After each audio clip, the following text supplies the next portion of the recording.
ನಿಮ್ಮ ಅಭಿಮಾನ ಪಾಪ ನೀವು ಕಣ್ಣೀರು ಹಾಕ್ತಾ ಇದ್ದೀರಿ. ನೀವು ಕನ್ನಡದ ಬಗ್ಗೆ ಹೋರಾಟ ಮಾಡಿದ ರೀತಿ ನಿಮಗೆ ಸ್ವಾರ್ಥ ಇರಲಿಲ್ಲ. ನೀವು ಹೇಳ್ತಾ ಇದ್ದೀರಿ ಆಗಲೇ ನನ್ನ ಎರಡೂ ಮಕ್ಕಳು ಹುಟ್ಟಿದಾಗಲೂ ನಾನು ಜೈಲಲ್ಲಿದ್ದೆ ಅಂತ. ಅದಕ್ಕೆ ನನ್ನ ಪ್ರಶ್ನೆ, ನೀವು ಇಷ್ಟೊಂದು ಕಷ್ಟ ಬಿದ್ದಿರಿ, ಯಾರಿಗೂ ಯಾಕೆ ಅಭಿಮಾನ ಬರಲಿಲ್ಲ? ಕನ್ನಡಕ್ಕಾಗಿ ನಾರಾಯಣಗೌಡರು ಯಾಕೆ ಹೋರಾಟ ಮಾಡ್ಬೇಕಾಗಿ ಬಂತು? ಅಧಿಕಾರದಲ್ಲಿದ್ದವರು ಪಾಪ ನಮ್ಮ ಕನ್ನಡಕ್ಕೋಸ್ಕರ ಹೋರಾಟ ಮಾಡ್ತಾ ಇದ್ದಾರೆ ನಾರಾಯಣಗೌಡರು, ಅವ್ರಿಗೆ ನೀರು ಕೊಡದೇ ಇರೋಷ್ಟು ಶಿಕ್ಷೆ ಕೊಡೋದ? ಅವರು ಮಕ್ಕಳು ಹೊರಗಡೆ, ನಿಮ್ಮ ಪತ್ನಿ ಮಕ್ಕಳಿಗೆ ಜನ್ಮ ನೀಡುವಾಗ ಒಯ್ದು ನಿಮ್ಮನ್ನು ಜೈಲಲ್ಲಿ ಇಡೋದು ಅಂತಂದರೆ ಇದು ಯಾವ ಮನಸ್ಥಿತಿ ಗೌಡ್ರೆ? ಇದು ನಿಮಗೆ ಕಷ್ಟ ಅನ್ಸಲ್ವ ಇವನ್ನೆಲ್ಲ ನೆನೆಸ್ಕೊಂಡು? ನಾನು ಮೊನ್ನೆ ಜೈಲಲ್ಲಿದ್ದಾಗ ನನ್ನ ಮಕ್ಕಳು ಒಂದಿಬ್ಬರು ರಾಜಕಾರಣಿಗಳ ಹತ್ರ ಹೋಗಿ ಕೇಳ್ಕೊಂಡಿದ್ದಾರೆ. ನಮ್ಮ ಅಪ್ಪಾಜಿಗೆ ಅವಾಗ ಒಂದು ಕಿಡ್ನಿ ಸಮಸ್ಯೆ ಆಗಿತ್ತು. ಅವರು ಹೋಗಿ ಕೇಳ್ಕೊತಾರೆ.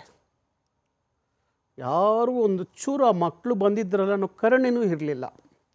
ಕಡುಕರ ಥರ ನಡ್ಕೊಂಡಿದ್ದಾರೆ.